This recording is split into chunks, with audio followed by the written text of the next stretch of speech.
Get ready, because Scott's is taking over daylight saving time. It's such a big event that we're calling it Day-Long Saving Time. And now it's got real savings. In fact, it's the biggest deals of the year. Audacious? Absolutely. So don't wait. Stock up early and you'll be able to save up to $20 on Scott's Triple Action and Easy Seed products today at the Home Depot and Lowe's. Offers available March 9th through 22nd at select U.S. stores, while supplies last. Selection varies by location. See store for exact offers.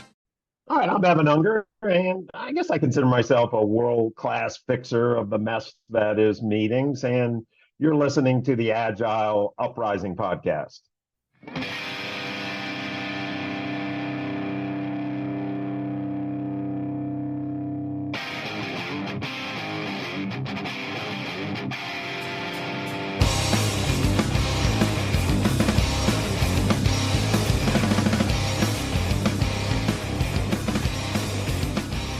Hello, welcome to another edition of the Agile Uprising podcast. I'm your host, Andy Cleff, and joining me today, my colleague, Marc Story. Welcome. Thanks, Andy. This is a hat trick for you. Yep, third time around. Think we'll get it right this time? Nope. Okay, we'll have you back for a fourth. You were here at the tail end of 2021. We did an Effective Leadership Principles podcast, and then we followed it up maybe a month later, Autonomy with Alignment. Really two wonderful shows, and you can find them in our archives. And we're excited to have our guest here, Evan Unger, world-class fixer for the mess that are meetings. Welcome, sir. It is great to be here, Andy. Thank you for having me. So, Marc, you introduced us to Evan. I'm curious, how did you two cross paths? When, where, how? I was introduced to Evan and what Evan does. I think it was around 2009, something like that, when I worked for Colorado Workers' Compensation Insurance Company, Pinnacle. And I think Pinnacle has an interesting culture. But one of the things I learned very quickly when I got there as a Scrum Master is that the way I was running meetings was entirely unacceptable. They have a very strong culture around having effective meetings. And I started arranging meetings and people it bordered on anger when I came in with a traditional agenda. They could not understand what it was I was trying to do. And so I think it was about 6 weeks into my employment there where my boss said, "Hey, Marc, you need to go to this workshop." And so it wasn't because I was doing it badly per se. It was because I was doing it the way I was taught, which right. I think most people learn how to I don't even want to say lead a meeting, how to organize a meeting in a very ineffective way, where it's always, "Hey, let's get together and talk about some stuff." I don't want to get together and talk about stuff anymore. I want to get things done. And so I think that's when I went through what was then called the Facilitative Leadership Workshop. That was eye-opening for me, and honestly, it was a career trajectory changing kind of event for me. Yeah, it went downhill from there, I guess, huh? Okay, yeah, apparently so. So we're going to fact check here on the spot, Evan. Can you correlate Marc's story? That collaborate? Does that sound familiar? Yeah, absolutely. A lot of times we were teaching people how to facilitate as a broader transformation and change initiative. So Pinnacle was going through a vision and values process that our consulting firm was working with. And generally, what we would do is offer facilitation training as part of the broader cultural initiative. So I ran the program a ton with Pinnacle over the years because it's a very practical skill set. If we're going to lead change, we need to know how to facilitate complex meetings. And so, Marc, I think it was about either 2009, 2010, Marc.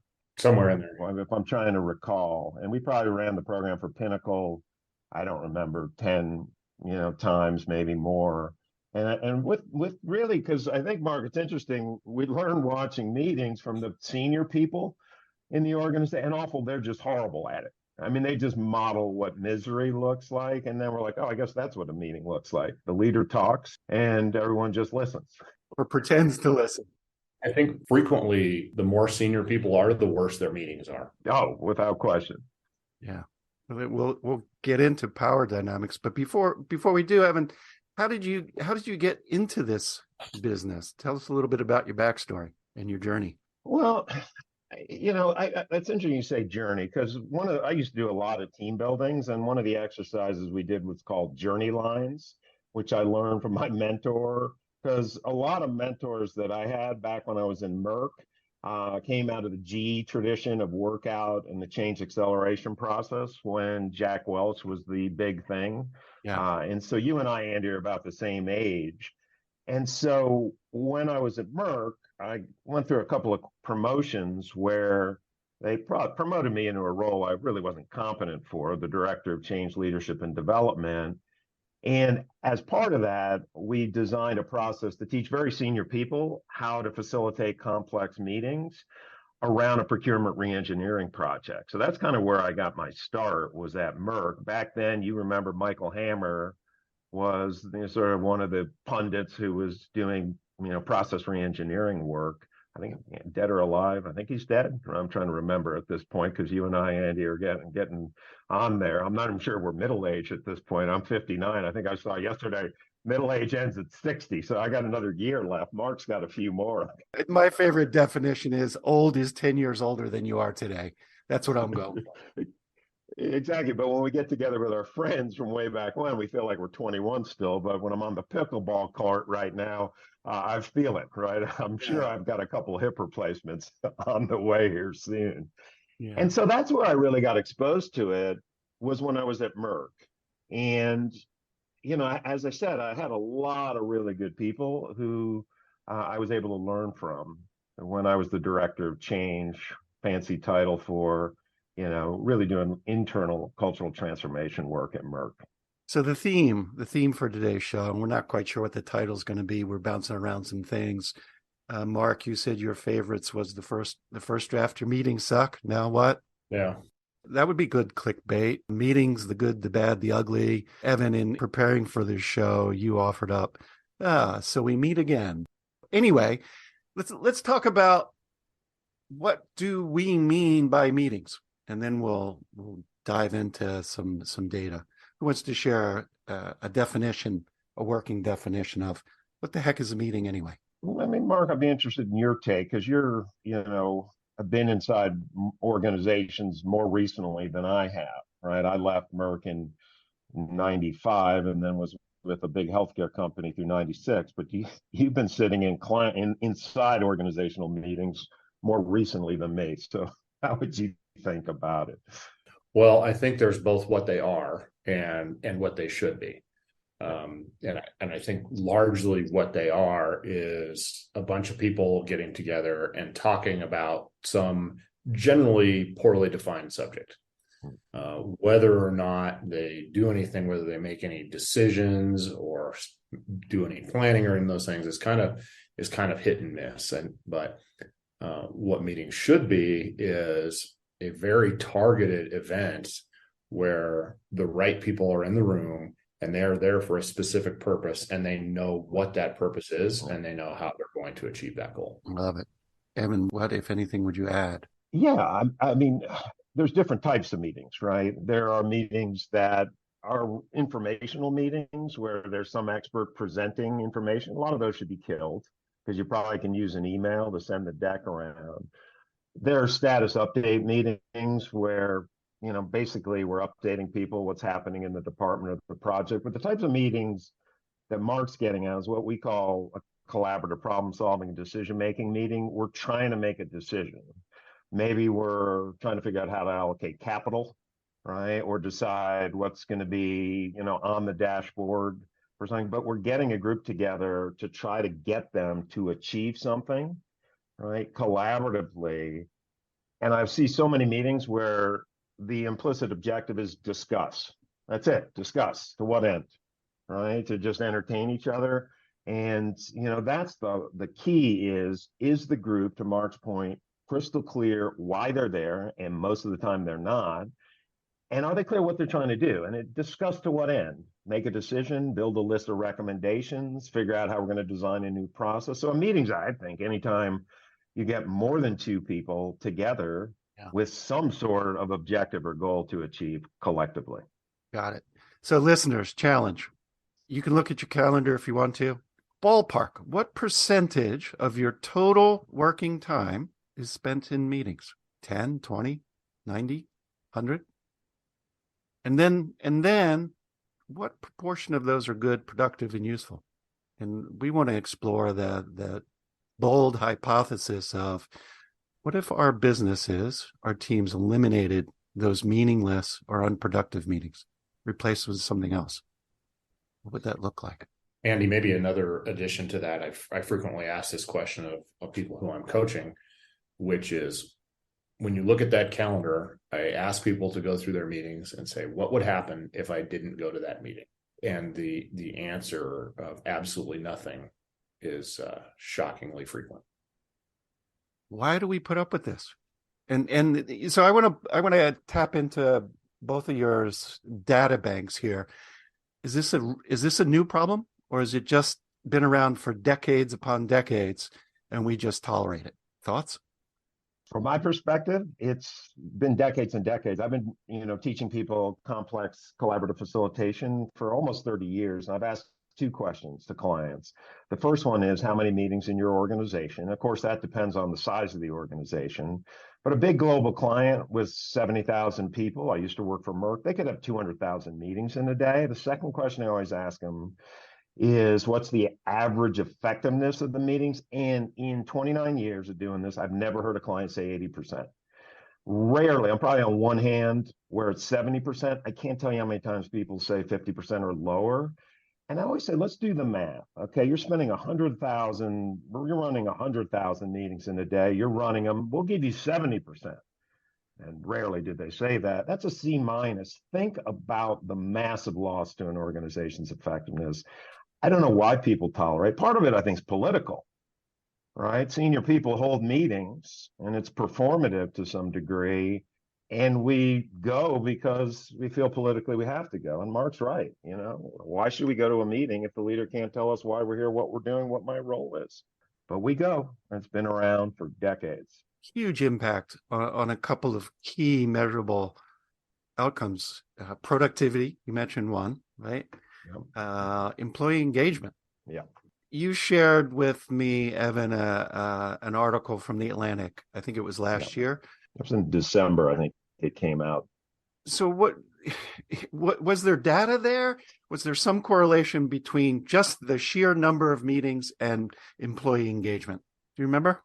Yeah, I don't remember the specific data, but obviously someone did a survey and they directly tied employee happiness to the number of miserable meetings we're forced to sit through. And when organizations have cut back on meetings, right, your happiness goes up.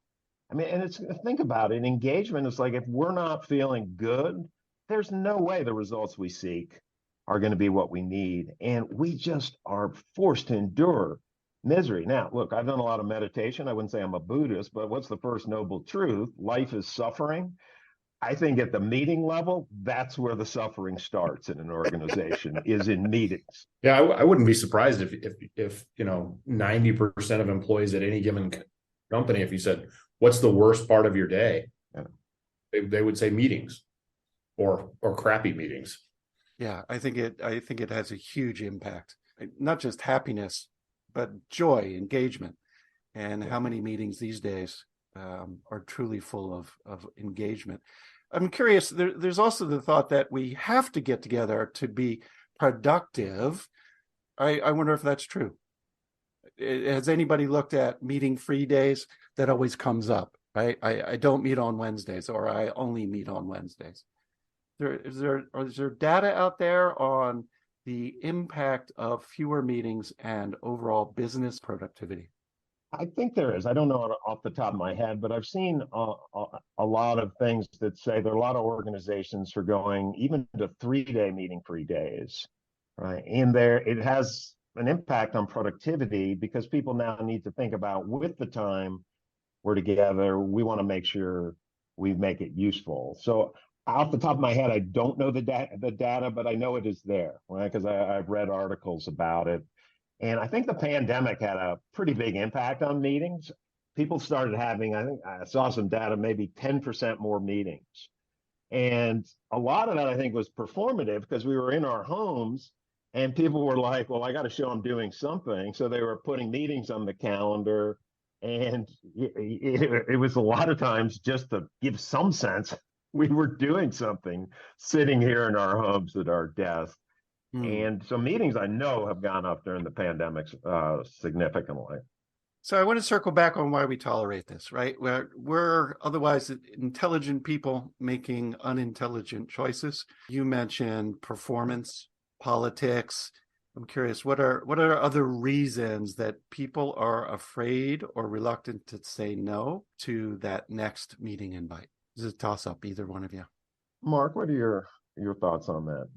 I think there are a couple of things, and fear of missing out is probably pretty close to the top of the list. But I think a lot of people just feel an obligation when they receive a meeting invite, especially if it's from someone who is senior to them in the organization, that they're obligated to go. And I don't mean if it's their boss, I just mean anybody who is senior to their particular role, they feel an obligation to go. Yeah, and I would agree with that. And when I run workshops, I tell people, look, if the leader can't tell you why they're having the meeting, what they're trying to get done, what your role is there, and they obviously need some sort of agenda. Why are you going? And I think we go because the culture is, we need FaceTime. We have to be there.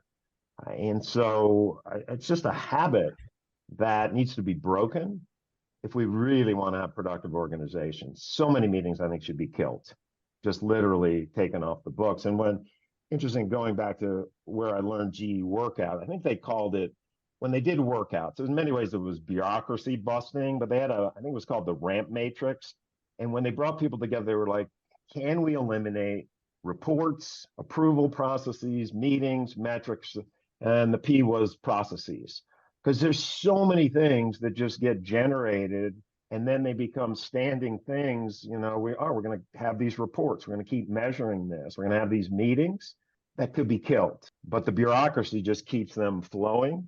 And that really is the starting point. It's like, what can we kill? Meetings, reporting, unnecessary approval. And that was what I thought was interesting about what Jack Welch was doing back when you and I were coming into our organizational life, Andy. It takes a great deal of psychological safety to go up and say, why are we having this meeting? What's my role? I mean, that can be scary. What about working from the other direction? As a leadership coach, how do we talk and make it clear to leaders that it's in their best interest to get rid of crappy meetings? What's the impact on them? Their reputation. Well, I think reputation's a great word, right? Because if I'm a leader, right, and I'm running, let's still give you 70%, but I promise, Marc, you've probably seen it's 30%, and I'm taking people's time and wasting it, right? That's where my reputation as a leader is being developed, right? They don't see me when I'm off coming up and designing a spreadsheet or doing something on my own. They see me when I take their time. And so really, a meeting is a moment of truth. It is a moment where our leadership reputation is being sealed. And people don't hate meetings. They really don't hate meetings. They hate wasting their time. And so many meetings are just a complete waste of time. And so in many ways, senior people, they haven't been trained in this. They've been trained, every senior person is trained on presentation skills, executive presence. And that's important. I'm not minimizing that. From a communication standpoint, most of them, or rarely are they trained in how to get groups to collaborate to try to actually get results. So a lot of meetings are presentations. And then the question is, why do I have to go there to a presentation? Send me the deck, right? I can read. If we're going to bring people together, there should be a reason to get them to have diverse stakeholders to do something. But it can't just be presenter updates. And that's the thing. So many meetings are just one way and they're a waste of time. Yeah. Before we get into how to have better meetings, you mentioned a couple of meeting alternatives. Should have been an email is the classic. What else is in your either of your toolboxes for we're going to cancel these meetings and here's the alternative to accomplish the same thing? What else you have? Marc, you probably have more experience than this because I'm a specialist. In some ways, I'm a hammer, looking for nails. I'm really good at this. It's a slick hammer. and it's a great hammer. And at the same time, Marc, you may have more experience around other options for meetings beyond email. I don't know what your thoughts are on that. Well, the one that comes immediately to mind has to do with any sort of status update on anything that looks like a project. And I think there are, the tools that are used now are pretty effective in reporting. And, I've seen so many times where a senior VP or a VP wants to get together to have a status meeting and talk about things that are readily available through self-service. And that's one of those, and just as a coach, this is one of those I get in these conversations with the people who prepare that data and the people who consume that data. When the people who prepare the data say, hey, I get all this stuff ready so that I don't have to have a status meeting, and then the person who's supposed to consume it refuses to, and we go to a dumb meeting to talk about what's already there.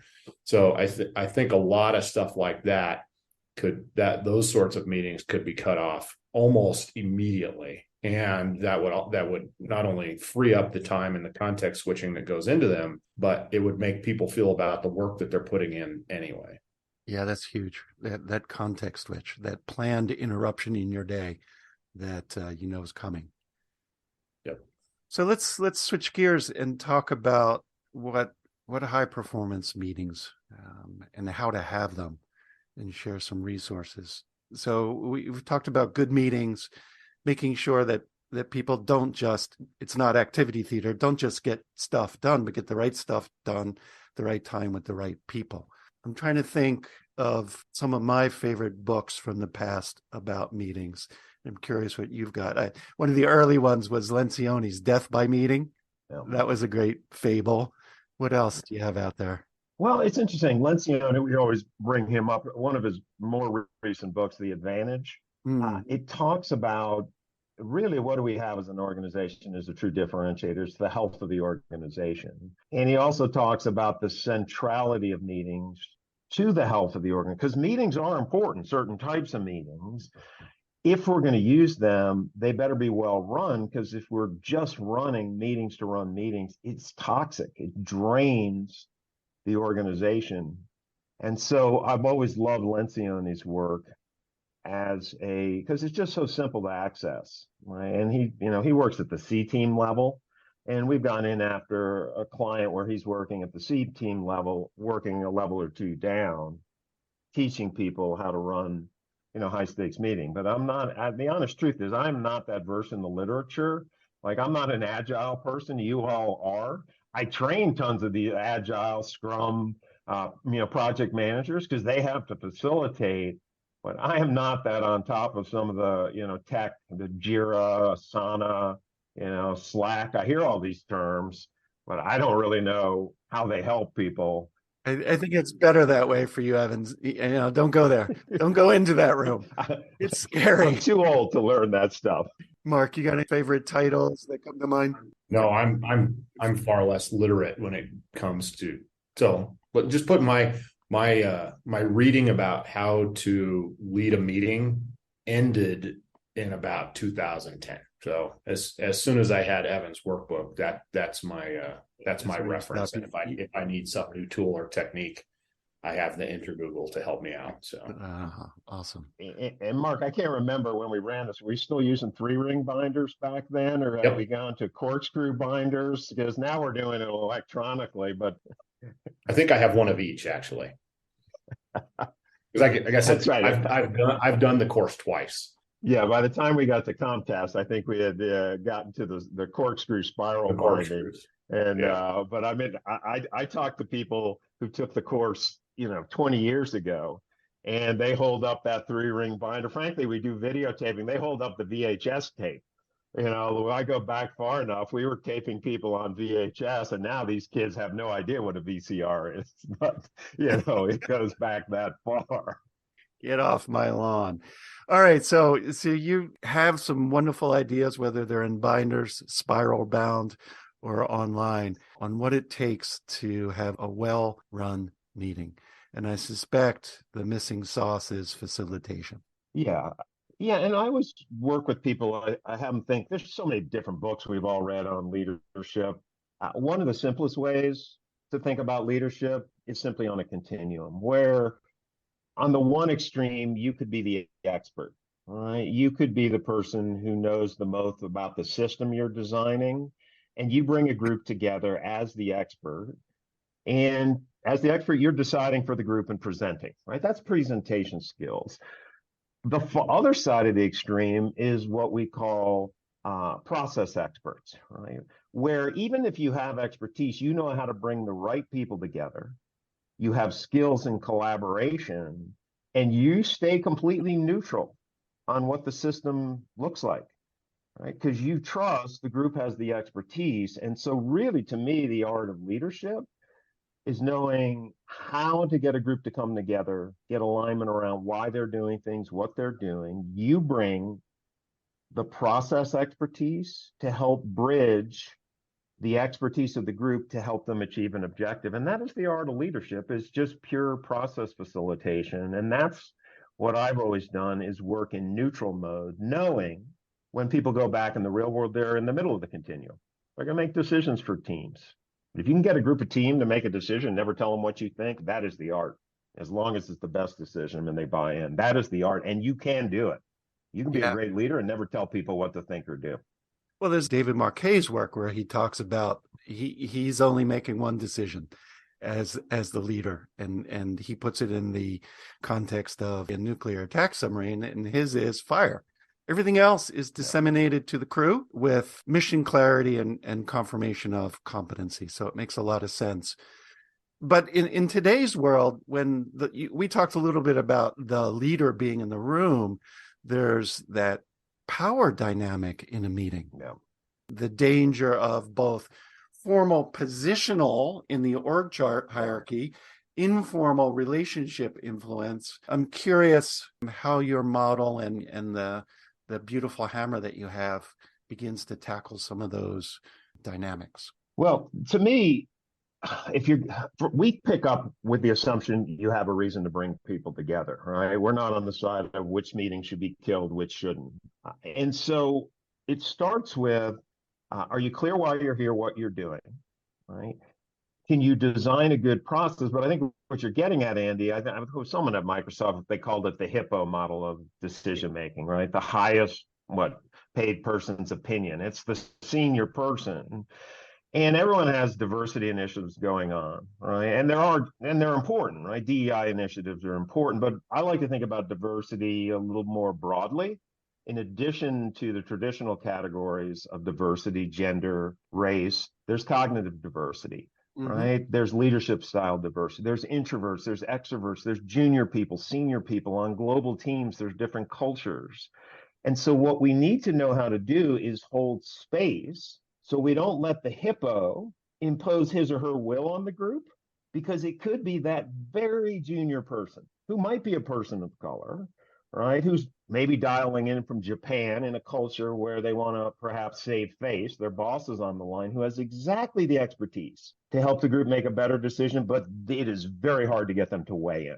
And so what we're trying to teach people is the art of holding space so every voice gets to engage around the problem, because it's sometimes the junior people closest to the work that can help the seniors, the hippo people, learn what really is happening, and they never get engaged. So that's a lot of what we're teaching people, is how to hold space for all the categories of diversity. There are so many variations in today's world between in-person, hybrid, virtual, size, culture. How do those factor in? Spend a little time on it. We can't cover them all. We only have an hour, but how does the facilitation approach change or not, depending on in-person versus virtual or hybrid or small or large? I don't think it does, right? Because we teach 5 simple core things, right? And the metaphor we use often is, we can think about a project or a meeting or a task force I'm leading, or a consulting engagement, or even an agenda item on a meeting, with the metaphor of a plane flight, right? We're all here in the Denver area, right? And I'm going down to Tucson, to go look at a possible home to buy. And there's three parts to that flight, right? Takeoff, which when we're sitting on the jetway at DIA and the engines hit, it's like 30 seconds the plane's in the air. That's where most meetings crash, on takeoff. Once the plane's in the air and we're flying or executing the project, the meeting, the task force, we generally stay in the air. Although there are plane hijackers, we have to teach people how to handle those hijackers. And then again, the third point is bringing it in for a landing. And so if we hold that metaphor, it doesn't matter whether the meeting's face-to-face. It doesn't matter whether we're using, Microsoft Teams or WebEx or Zoom, right? The platform that we're teaching people is independent, right? Whether it's hybrid, it does not matter. They need to learn how to take off well, handle the plane hijackers, how to hold space, how to land the plane, because people do a horrible job of closing meetings, right?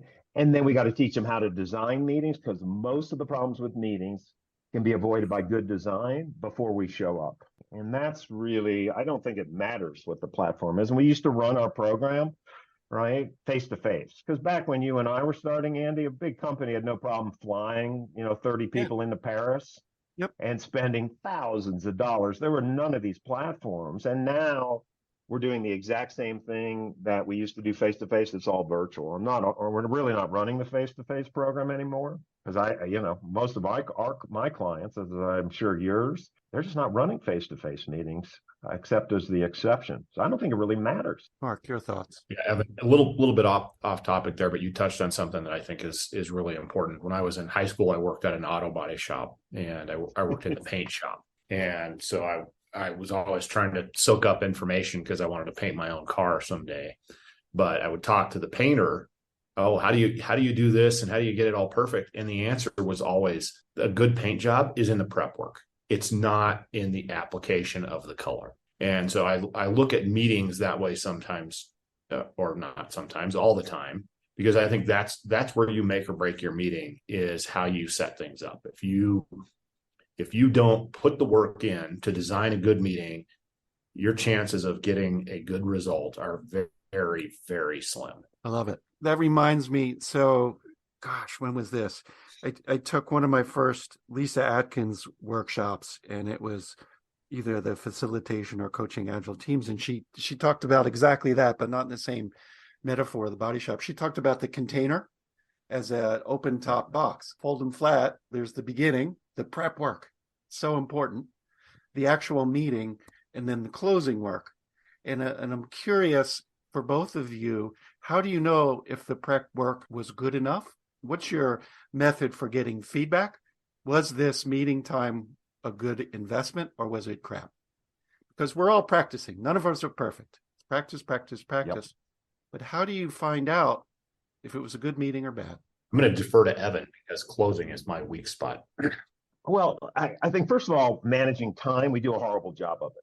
We're not realistic about what can get done in an hour meeting. We jam-pack the meeting with more agenda items that are ever going to happen, which means we have to steamroll through the group, and there's no time for conversation.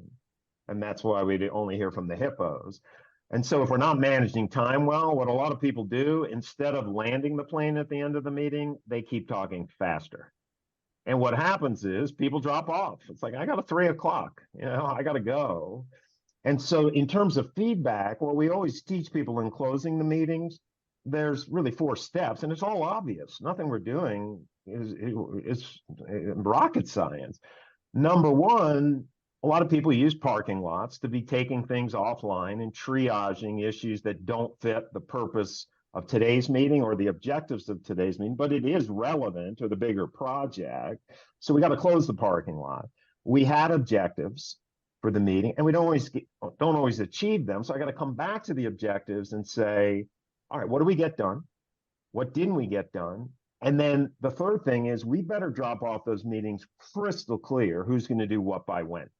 Because, at a meeting level, we're building action plans, and then the feedback piece is, the continuous improvement piece, plus delta, after action reviews, things you would do after sprints, but we take it down to the meeting level, what went well, and what do we want to take a look at? And I got to be ready as the leader of the meeting to get feedback from the group, because a lot of the dysfunctions in meetings is me not being very effective leading the group. But we always encourage continuous improvement plus deltas at the end of a meeting, because a project obviously is a chain of many meetings over time, and they better be getting better every single meeting.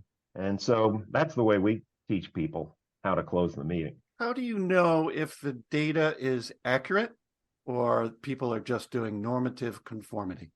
It was the boss's meeting. It was a 9 out of 10, damn it.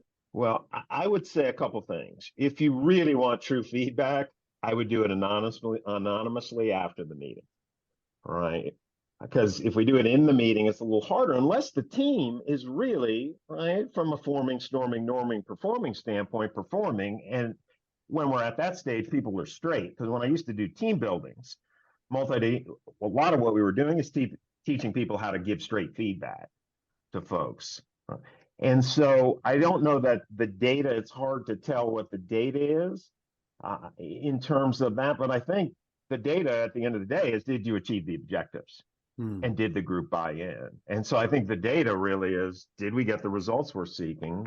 And of course, when we go put them out there in the real world, well, there could be rework cycles, because if we didn't, come up with the best possible decision, we're going to have another meeting and have to come back at it. So I'm not the hugest data person, Andy. I'll leave that to you. You folks are out there doing a little more work at a little more rigorous level than I am.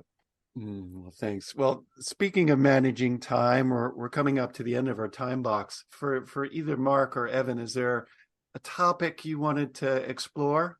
Something I didn't ask about? Something you wanted to say before we wrap? Marc, anything from your end?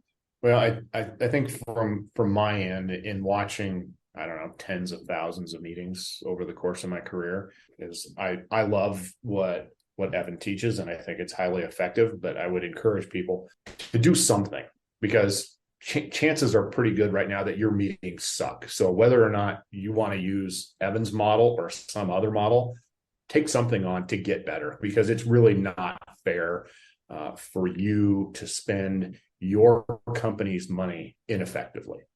So I guess that's my parting shot. Nice one. Hit the mark. Evan, tell us more about that workshop. Yeah, we used to run it as the 3-day face-to-face training, and it's a boot camp. I've run it for the Air Force, a little before the pandemic. And, the Air Force, the military talks about wanting to put people under pressure, under stress, before they have to go out into combat. Now, the workshop's not that kind of boot camp, but people will get worked. Right. It's the virtual version now is a 4-day program run across 2 consecutive weeks, where module 1 and 2, and I just finished a program with an energy client, actually started the first 2 modules and finished yesterday. I'm going to run the next 2 modules next Monday and Tuesday. But most of it is practice, right? The boot camp, the stress test, where people are getting videotaped, they're getting intensive feedback and coaching, because people learn through practice. Right? They do not learn through lecture. If we had a 4-day program where I was lecturing, I'm not that interesting. And, at the end of the day, it's like people need to be worked. They need to be pushed outside their comfort zone. And that's what we do in the program. Is there's 2 practice labs, because I have so many clients today. They come in there, they're welcome to observe senior people on 4th day of our program to see what it is. And they come in, they're like, I love this. My people need this. Here's what I need, Evan. Send me 10 2-hour videos my people can watch at their computer, self-paced learning on how to do this. And I say, I'm not interested. I say, go find another consultant who's going to waste your time and money. Because if they're old enough, I'll be like, do you have kids who learn to drive? And they're like, yeah, of course. I say, would you have ever let your kids watch 10 videos on how to drive and hand them the car keys? You never would do this. But we want a quick fix, right? And the reality is people learn by doing. Exactly. And that's the program. It's just get your butt up here, and now butt up there when they were face to face. Now we're in the screen in these little tiles, and people got to get worked. And that's what we do. It is just a boot camp for practicing high stakes facilitation with senior people when your leadership reputation is on the line. Sounds fascinating. What are the best ways for our listeners to get in touch with you to learn more and maybe even sign up? Yeah, I mean, you can go to our website, which I assume you'll put in the show notes. It's a mouthful. HarrySchwartzAssociates.com. We'll put the correct spelling into show notes. Yeah, and put /virtual because that's our broader consulting offering. And the honest truth, I'm getting older. Mostly I'm teaching people how to do this and not really doing a ton of consulting anymore. And you can look at my LinkedIn page, right? I did a search. I was surprised. There are like 8 Evan Ungers. I thought my name was rather unique, but there must be a lot of, Hungarian gypsies out there.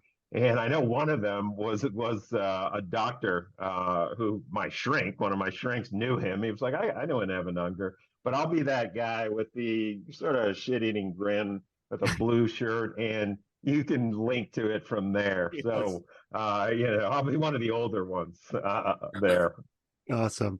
We'll put links to the show notes.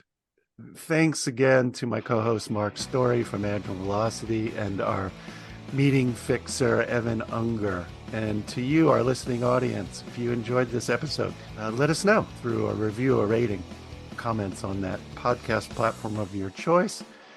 If you'd like to join the discussion and share your stories about good, horrible, and, oh my God, nightmarish meetings, join our Discord server. There's an active community. See the show notes for a link. And finally, support from listeners just like you. Help us cover our hosting and podcast costs. For as little as pennies a day, you can get some cool Agile Uprising swag. Until next time, this is the Agile Uprising podcast, signing out. And we're off the air. And now this is the best part of the show. I keep the recording going because I used to stop it, and I was like, damn, I wish we had the recording on because there's some good snippets in there. Yeah, I like Evan as the meeting fixer. I'm just wondering if you are more akin to Mr. Wolf from Pulp Fiction or Mike from Breaking Bad. That is a good question. I'd say maybe a little more Mike from Breaking Bad in terms of doing some behind the scenes work. Yeah. And so that is a great metaphor.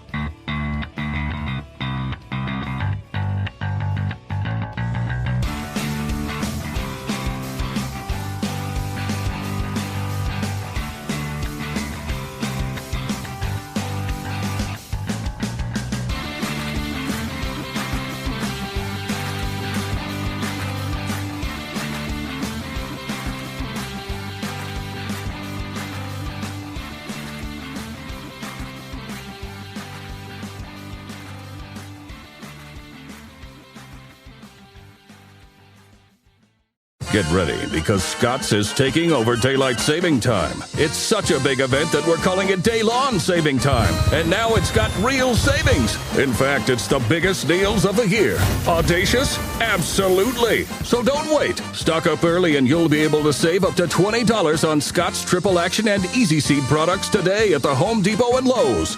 Offers available March 9th through 22nd at select U.S. stores while supplies last. Selection varies by location. See store for exact offers.